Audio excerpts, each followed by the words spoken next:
마가복음 12장 38절에서 44절까지의 말씀을 천천히 함께 읽도록 하겠습니다. 함께 읽습니다. 예수께서 헌금함을 대하여 앉으사 우리가 어떻게 헌금함에 돈 넣는가를 보실세. 여러 부자는 많이 넣는데 한 가난한 가부는 와서 2렙돈 곧 한 보드란트를 넣는지라. 예수께서 제자들을 불러다가 이르시되 내가 진실로 너희에게 이르노니 이 가난한 가부는 헌금함에 넣는 모든 사람보다 많이 넣었도다. 그들은 다 풍족한 중에 넣었거니와 이 가부는 그 가난한 중에서 자기의 모든 소유 곧 생활비 전부를 넣었느니라 하시니라. 아멘. 네, 어느 날 해와 달이 이야기를 하기 시작했습니다. 해가 먼저 말하죠. 나뭇잎은 초록색이다. 그래서 달이 말합니다. 아닌데, 은색인데. 그리고 말합니다.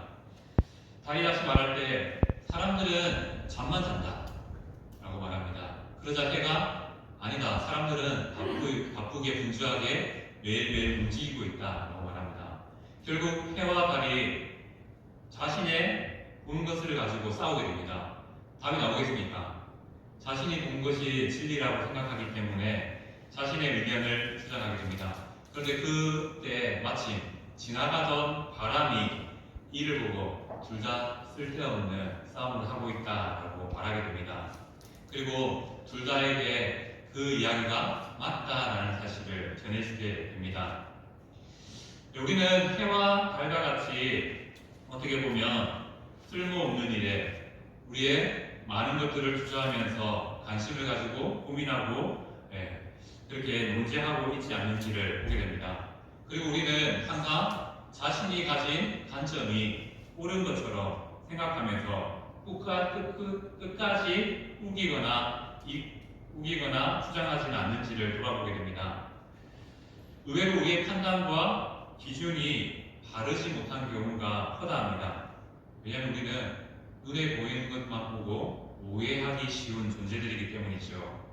하지만 예수님의 말씀은 이러한 우리에게 바른 기준이 무엇인지, 바른 관점이 무엇인지를 알려주고 있습니다. 교회의 일들을 한번 생각해 볼까요? 주일 점심 때 어떤 음식이 나왔느냐에 따라서 판단이 달라지기 쉽습니다. 내가 좋아하는 음식이 나오면요, 맛있습니다. 그렇게 해먹을 수가 없죠. 그럼 내가 먹지 못하는 음식이랑 내가 싫어하는 음식이 나오면 어떻습니까? 오늘은 음식이 별론데 라는 마음을 품기 쉽다는 것입니다. 우리는 이렇게 눈에 보이는 것들, 자신의 경험과 생각을 따라서 판단하는 것이 참 쉽습니다. 그리고 이러한 판단의 기준이 타인을 향하여서 나타날 때도 있다는 것이죠. 왜 그렇습니까? 각자가 가진 관점이 다르고요. 각자가 가진 기준이 다르기 때문입니다. 그래서 우리는 그 기준을 따라서 사람을 바라보고 평가하기 쉽다는 것이죠. 오늘 말씀은 헌금에 있어서 하나님이 주시는, 예수님이 주시는 관점이 무엇인지 우리에게 알려줍니다. 헌금이라는 자체가 벌써 마음에 부담감을 못 가져오시죠. 저도 부담감이 옵니다. 그런데 오늘 핵심은 헌금에도 있지만 거기에 예수님은 무엇을 보시는가, 예수님은 우리에게 무엇을 원하시는가 라는 그 사실에 집중해서 말씀을 나누고자 합니다. 오늘 말씀에 예수님은 부자의 헌금보다 가난한 중에 넣었던 2뎁돈을 넣었던 가부의 헌금을 더욱 기뻐하신다는 본문으로 우리가 잘 알고 있습니다. 우리는 이 본문을 읽을 때 계속 집중하는 것이 생활비 전부를 드린 가난한 가부의 행동에 초점을 맞춰서 이 본문을 보게 됩니다. 그래서 우리도 이 여인처럼 내가 가진 모든 것을 하나님께 드리면 하나님께 우리에게 복을 주시지 않겠느냐라고 생각하게 됩니다. 물론 하나님께 드리는 것들 하나님 기뻐하시는 거 맞습니다. 하지만 본문이 말하는 정확한 내용은 그것이 아니라는 것이죠. 오늘 본문을 다르게 이해하기 위해서 우리는 가부에게 집중하면 안 되고요. 가부보다 예수님께 집중해야 됩니다. 본문에서는 분명히 가난한 가부를 집중해서 주목해서 보는 것 사실이 맞습니다. 하지만 우리가 가부를 바라보면 이 헌금에 있어서 하나님의 마음이 무엇인지를 보지 못할 수 있다는 것이죠. 그렇기 때문에 오늘 본문을 제대로 이해하기 위해서 우리는 예수님께 집중해야 되고요.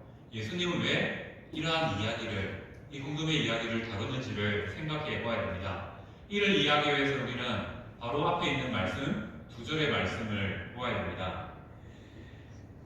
2절의 말씀을 보면 여기 읽지 않겠습니다. 말씀에 서기관의 모습들이 등장합니다. 서기관의 모습이 어떠했느냐? 이 모습을 통해서, 오늘 헌금을 통해서 가난한 가부와 서기관을 대조해서 말씀하시는 것이 바로 핵심이라는 것이죠. 당시 서기관들은 어떠한 사람들이었습니까? 서기관들은 경건을 가장해서 어떻게 보면 거룩한 척하는 사람들이었다라고 평가됩니다. 자신의 기준으로 나는 신앙이 좋아 라고 말하는 사람들이었죠. 그들은 어떻게 자신의 모습을 경건함으로 보였습니까? 옷을 길게 입었다는 것은 눈에 띄게 신앙생활을 했다는 것이고요. 또 항상 사람들이 잘 보이는 곳에 서서 기도를 외쳤다는 것을 볼 수 있습니다.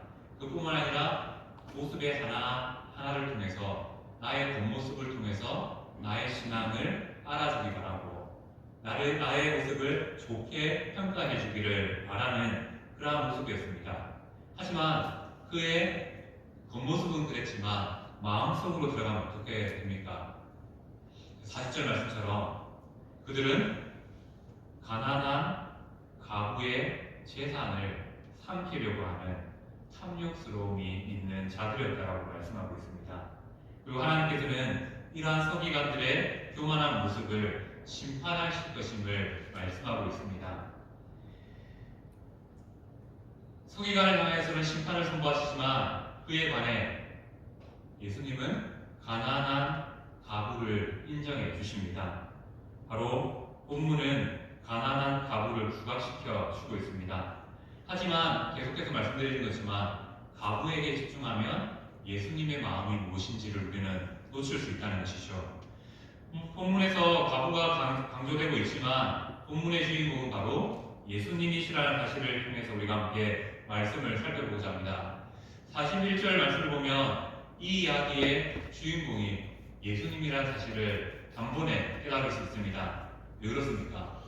예수님께서 헌금함에 대하여 마주하고 앉으셨다라는 사실을 통해서 오늘 본문의 이야기가 시작되고 있기 때문입니다. 예수님은 헌금함 앞에 앉으셔서 주목하시지요. 부자가 드리는 헌금을 보십니다.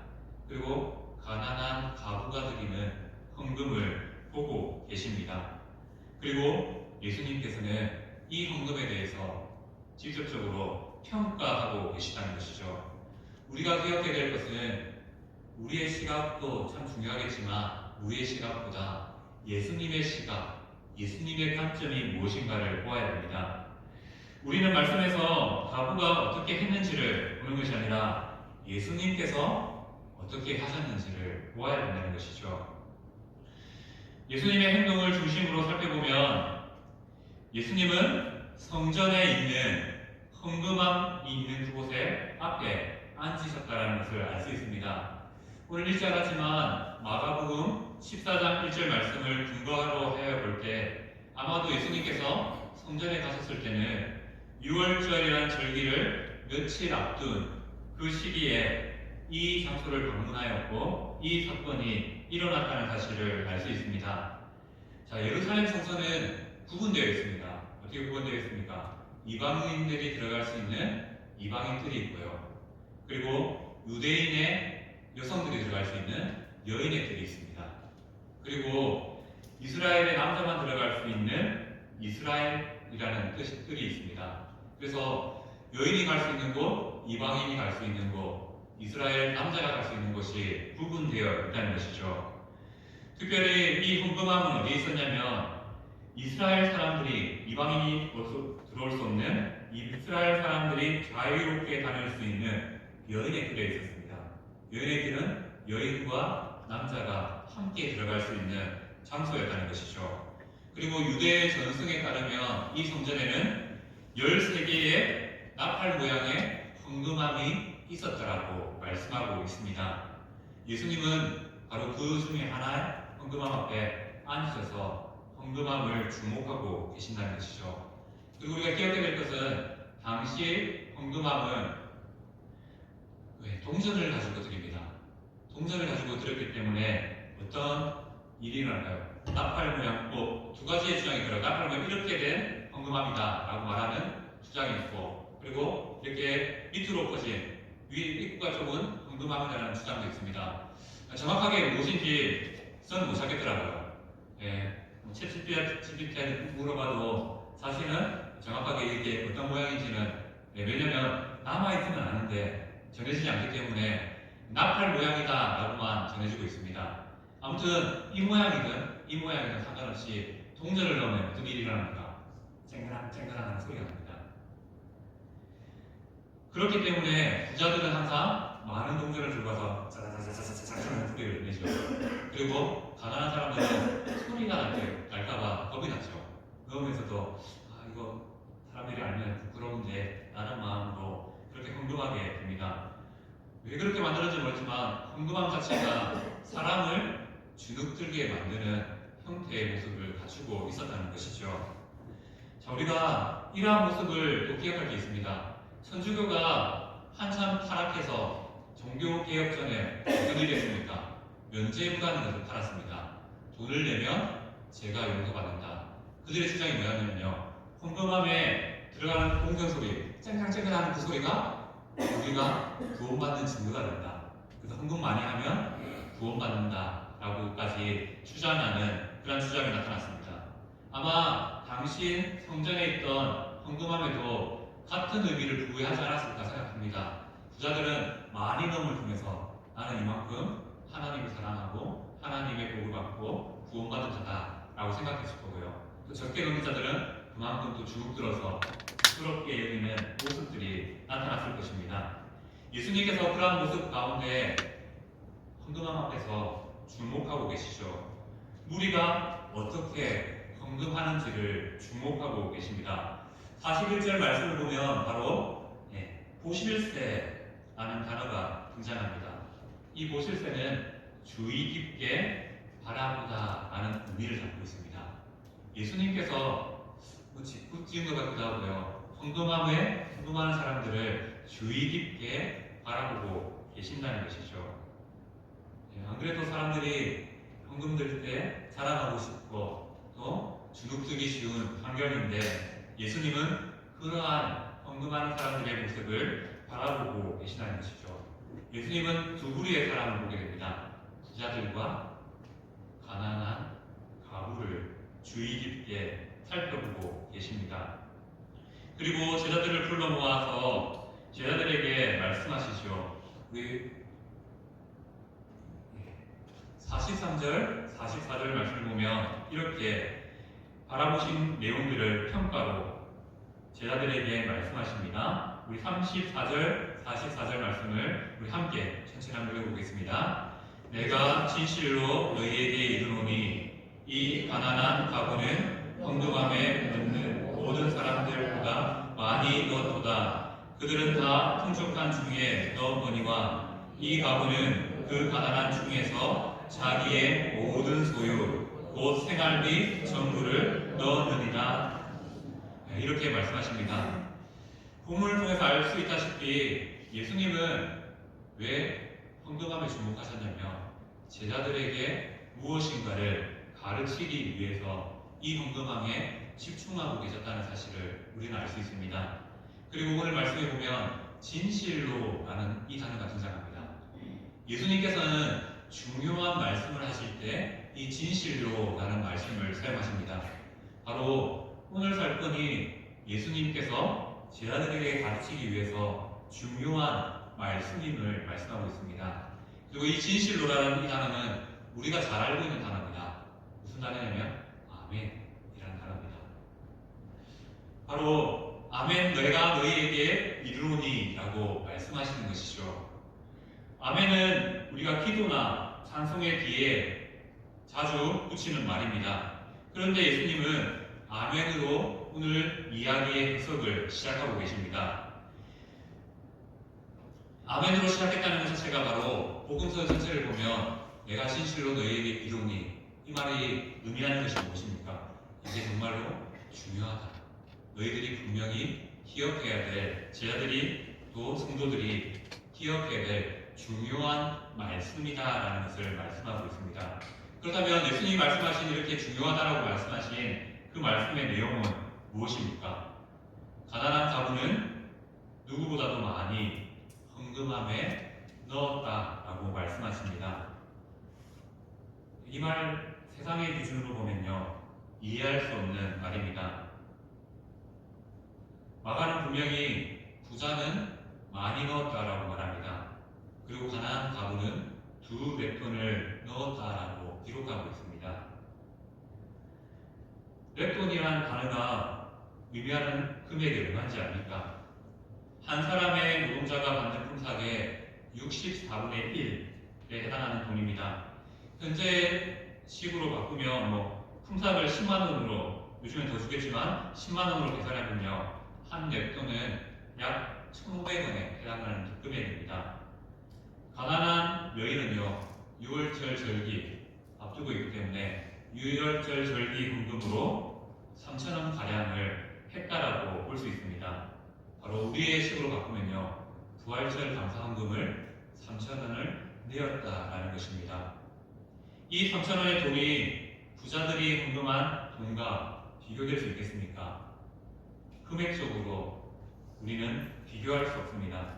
그런데 예수님은 뭐라고 말씀하십니까? 모든 사람보다 이 여인이 많이 넣었다고 말씀하고 있습니다. 예수님께서 이렇게 평가하신 이유는 무엇입니까? 여인의 마음을 보셨다는 것입니다. 예수님께서 헌금함 앞에서 바라보신 것, 주의 깊게 관찰하신 것은 그들의 행동이 아니라, 그들의 금액이 아니라 바로 그들의 마음이라는 사실을 우리에게 알려주고 있습니다. 그렇기에 예수님은 마음을 보시고 가부가 부자보다 많이 넣었다라고 평가하고 계신다는 것이죠.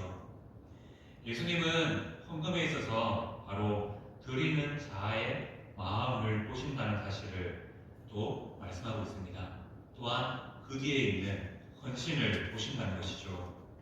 우리는 항상 규모와 양으로 우리는 많은 것들을 평가하게 됩니다. 그래서 규모와 양의 시각으로 바라보면요, 가난한 가부의 헌금의 뒤에 있는 마음과 헌신은 바라볼 수 없다는 것입니다. 혹시 우리는 11조 헌금을 할 때 이런 생각을 하지 않습니까? 10분의 1은 하나님 거, 나머지는 내 거. 혹은 11조 헌금을 할 때 구약에서는 말하고 있지 신약에서는 다루지 않는다는 이유로 11조 헌금은 안 해도 된다라고 생각하지 않습니까? 실제로 지금 또 교회들 중에는 11조 헌금이라는 한국 자체로 쓰는 교회도 있습니다. 모든 헌금을 감사 헌금으로 바꿔서 그렇게 감사를 표현하라고 가르치는 교회도 실제로 존재합니다.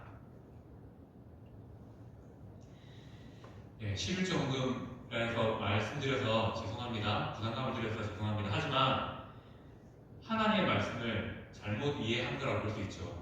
11조에 대해서 생각하지 않는 것, 강조하지 않는 것, 그 자체가 하나님 말씀을 잘못 이해할 것일 수 있다는 것입니다. 물론 따져볼 수 있습니다. 왜냐하면 11조의 시작은 어떻게 시작되었습니까? 제사를 담당하는 레위인들이 먹고 사는 문제에서 자유롭지 못합니다. 그래서 나머지 지파들에게 수입의 10분의 1을 들여서 레위 지파를 먹여 살리라고 하나님께서 주셨습니다. 그래서 성전에서 예배드리는 일을 감당하는 자들, 성전에서 봉사하는 자들을 위해서 11조 헌금을 하는 것이 바로 11조의 시작이 되었습니다. 그리고 신약시대로 오면 어떻게 바뀝니다?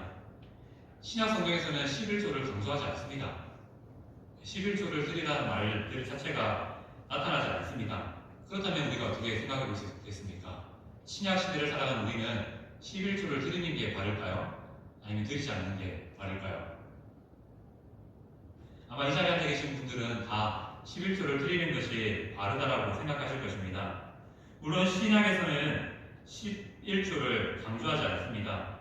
하지만 신약 성경에서는 다른 부분을 강조합니다. 헌금에 있어서 다른 부분입니다. 뭐냐면요, 11조가 아니라 10의 10조입니다. 전부를 드리는 것을 강조하고 있습니다. 왜요? 모든 것이 하나님께서 주셨기 때문에 모든 것을 하나님께 내어드리는 것이 마땅하다라고 신약 성경은 가르치고 있다는 것이죠. 그렇기 때문에 우리는 신약 성경을 통해서 모든 소유를 팔아 하나님께 드린 인물들을 만나게 됩니다.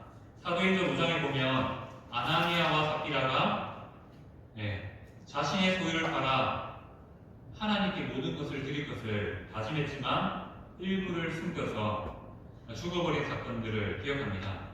그리고 신약 성경의 곳곳에 보면 자신의 소유를 팔아 모든 것을 드렸다는 표현이 종종 등장하게 됩니다. 신약은 어떻게 보면 헌금 생활에 있어서 더 많은 것들을 요구하고 강조하고 있음을 우리는 알 수 있습니다. 하지만 오늘 본문을 통해서 알 수 있듯이 예수님의 관점은 어디에 있습니까? 양이 아니라 모든 것을 하나님이 주심을 인정하는 그 믿음을 원하신다는 것이죠. 모든 것이 하나님이 주셨다는 것을 인정하는 그러한 헌금을 기억하신다라고 말씀하고 있습니다. 서기관들은 가난한 가부와의 비교를 통해서 그들은 겉모습을 강조했습니다. 그래서 헌금할 때도 나는 소리가 중요했고요. 나는 이만큼 잘하고 있다는 것을 보여주는 것이 참 중요했습니다. 하지만 예수님은 참된 믿음에 헌신에 주목하고 계신다는 사실을 말씀하고 있는 것이죠. 예수님의 관점은 바로 우리의 마음을 보신다는 것입니다. 우리는 큰 돈을 헌금하는 사람들을 보면서 믿음이 대단하다라고 생각합니다. 물론 대단한 건 맞지요. 정수채 목사님, 우리 교단에 그래도 은퇴하신 목사님 중에 존경받는 우리 정수채 목사님이 한 사경에서 예를 들었던 것이 있습니다. 교회에서 작은 리모델링 공사를 한 적이 있다고 합니다.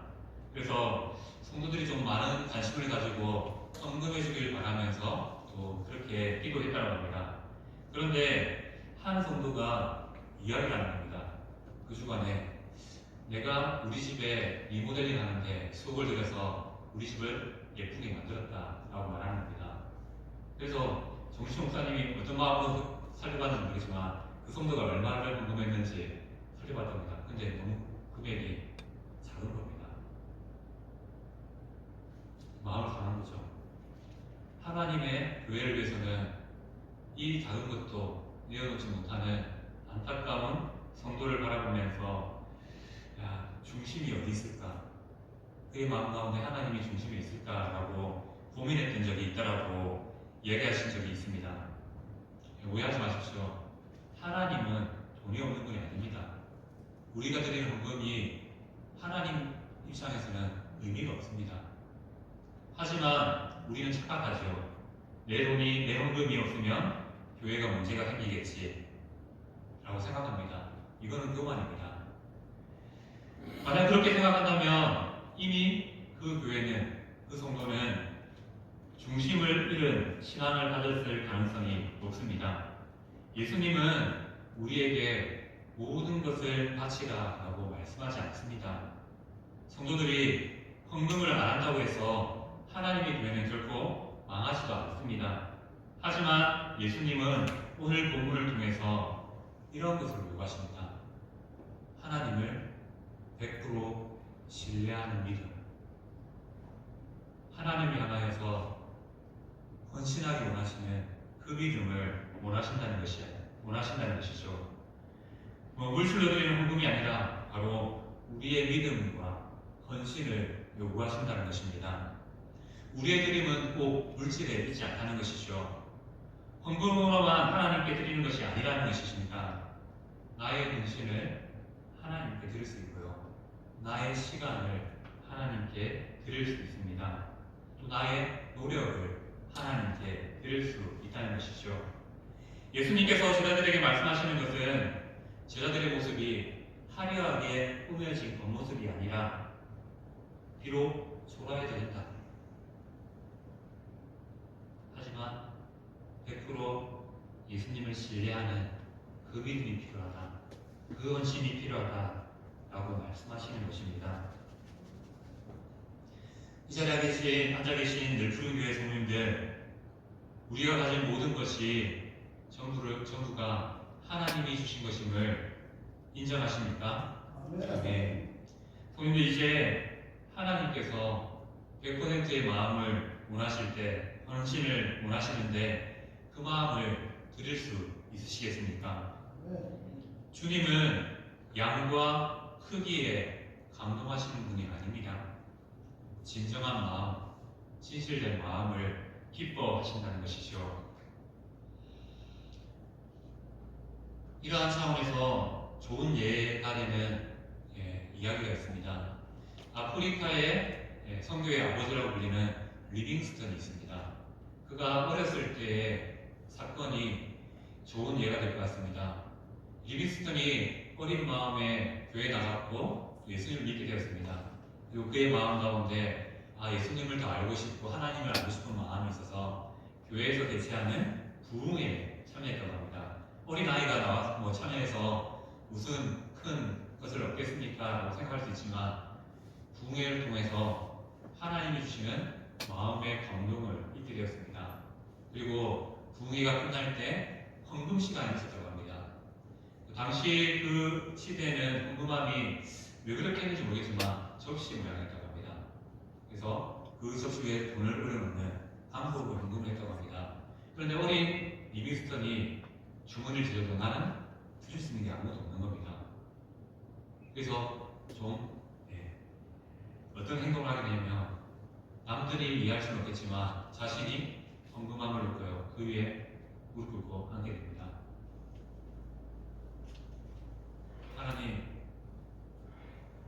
하나님을 사랑해서 내가 지금은 드릴 수 있는 물질은 없지만 나의 삶 전체를 하나님께 드립니다.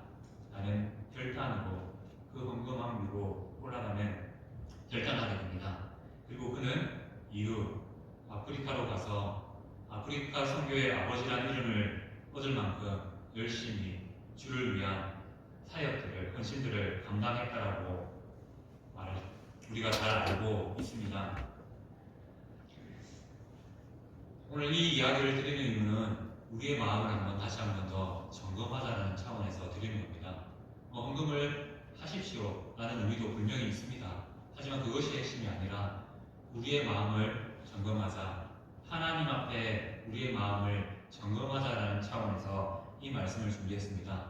먼저는 저한테 하는 말입니다.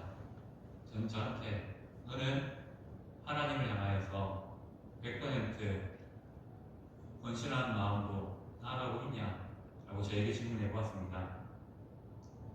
부끄럽지요. 참 많은 것들에 연약함을 발견하게 되었습니다. 아마 이 자리에 앉아 계신 성도님들도 동일하지 않을까 생각해 봅니다. 하나님은 항상 우리에게 모든 것을 원하시는데 우리는 10분의 1만 잘라서 이거면 하나님이 기뻐하실 거라 라고 생각합니다. 그리고 나의 가진 조그마한 것들을 내려놓으면 그것이 하나님을 향한 진정한 사랑이라고 말할 때가 참 많다는 것이죠.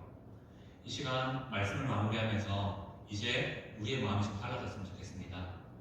헌금에 금액을 담아 물질을 담아 드리는 건 정말 중요합니다. 하지만 그 이전에 하나님이 주신 마음을 담는 것이 참 중요합니다.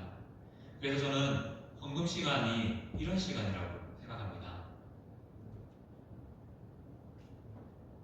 나의 마음을 하나님께 드리는 시간, 나의 미래와 꿈과 소망을 하나님께 드리는 시간, 나의 모든 인생을 하나님께 바치는 시간이라고 생각되었습니다. 하나님은 그러한 헌금을, 헌신을, 결단을 원하신다는 것이죠. 이것이 바로 우리가 하나님께 드리는 것들에 담아야 될 우리의 신앙입니다. 지금 상황이 어려울 수 있습니다. 내가 너무나 지금 물질적으로 어려운데 그 물질적인 어려움을 내팽개치고 하나님께 드리는 것을 하나님은 기뻐하지 않습니다. 오히려 우리의 마음을 온전히 담아 드리는 것을 더 기뻐하신다는 것이죠. 하나님은 우리의 마음을 충분히 알고 계시고 주목하고 계십니다. 우리는 하나님 앞에 우리의 믿음을, 우리의 마음을 보여드리면 되는 것입니다. 예수님은 우리의 마음을 원하십니다. 어떤 마음이죠? 예수님을 100% 사랑하는 그 순도 높은 사랑을 원하십니다. 그 사랑 앞에 우리가 드리는 것들은 크지 않죠. 크지 않습니다. 당연한 게 될 수 있고요. 그 당연함을 통해서 하나님을 더욱 사랑한다라고 고백할 수 있는 것 같습니다. 우리의 모든 드림의 영역에서 하나님을 사랑하는 그 사랑이 넘치시는 성도님 되시길 소원합니다. 그리고 우리가 신앙에 있어서, 삶에 있어서 무엇인가를 구별한다, 무엇인가를 드린다는 것은 어떠한 의미가 있습니까? 우리가 주의를 지킨다는 이 의미는 우리의 시간의 주인이 하나님이심을 고백함에 있습니다. 우리의 물질에 있어서 하나님께 드린다는 것의 의미는 무엇입니까? 우리의 물질의 주인이 하나님임을 인정하는 그 모습이 있습니다. 우리의 시간에 드림도 마찬가지입니다. 하나님은 그러한 우리의 마음을 원하신다는 것이죠. 하루 24시간이 주어졌는데 그 시간의 일부를 떼어서 말씀의 기도의 자리로 드리기를 원하신다는 것이죠. 왜요? 그 시간이 있어야 우리의 신앙이 더욱 굳건해지고 더욱 성장할 수 있기 때문입니다. 그리고 정말 하나님 원하시는 마음을 드리는 예배, 마음을 드리는 그런 삶을 살 수 있기 때문입니다. 오늘 이 시간 하나님께서 우리의 삶을 그 자리로 초대하십니다. 부족하지요. 연약합니다. 하지만 그 부르심에 응답할 수 있는 성도 되시길 소원합니다. 100%를 원하시는 그 하나님 앞에 100%를 못 드릴지라도 50%라도 이전보다 더 많은 것들을 하나님께 내려놓을 수 있는 그러한 기도의 사람들, 그러한 헌신의 사람들 되시기를 축복합니다. 아멘.